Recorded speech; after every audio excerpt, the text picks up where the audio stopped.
Let me finish with this story. We go to China from time to time, and we train leaders. And this time we brought up 22 leaders from the Hunan province, and they rode 13 hours on a train to get to a hotel that they came up 2 by 2 in these elevators so as to not draw any attention. And then they got to a hotel room, a little apartment room. It's only about 700 square feet in the little living room, no air conditioning, hardwood floor, 22 sat there. I came in, and when you teach in China, you start at 8 in the morning and you don't get done till 5 at night. You teach the whole day. They were sitting there, all 22 of them, and I looked around and I said, now, if we get caught, what will happen to me? They said, oh, you'll get deported in 24 hours and we'll go to prison for 3 years.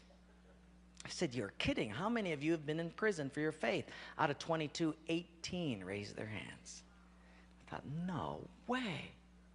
I looked at him and I said, you 22 people, how many people do you oversee? Because they were all of these small group leaders, underground church leaders in the Hunan province. I said, how many, if you counted up all the people under your jurisdiction, how many would it be? And they counted them up, and they said, little over 20 million. I said, what? See, we forget there's 1.3 billion people in China.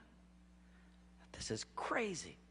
Well, I had 15 Bibles, and I passed them out. Obviously, 7 didn't get them. And I said, let's turn to 2 Peter chapter 1, and we're going to read it. And just then, one lady handed hers to somebody next to her.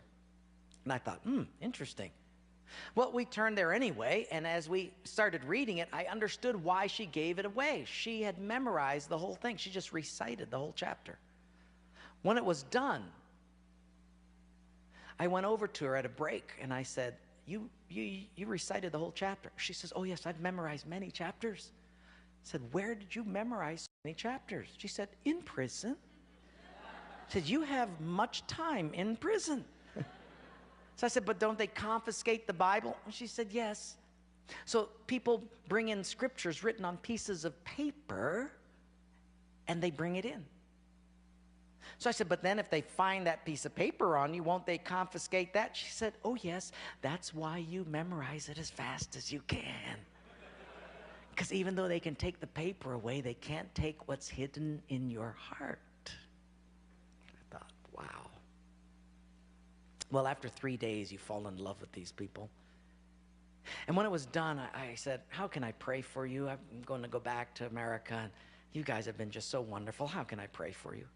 They said, you know, Wayne, you guys can gather like this whenever you want to in America. We can't. Could you pray that one day we'll be just like you? And I looked at him and I said, I will not do that. Big incredulous eyes looked at me and they said, why? I said, because you guys rode a train for 13 hours to get here. In my country, if you've got to drive more than an hour, people don't come. You sat on a wooden floor for 3 days. In my country, if people have to sit more than 40 minutes, they leave. You sat not only here for 3 days on a hard wooden floor, but you did it without air conditioning. In my country, if it's not padded pews and air conditioning, people don't often come back.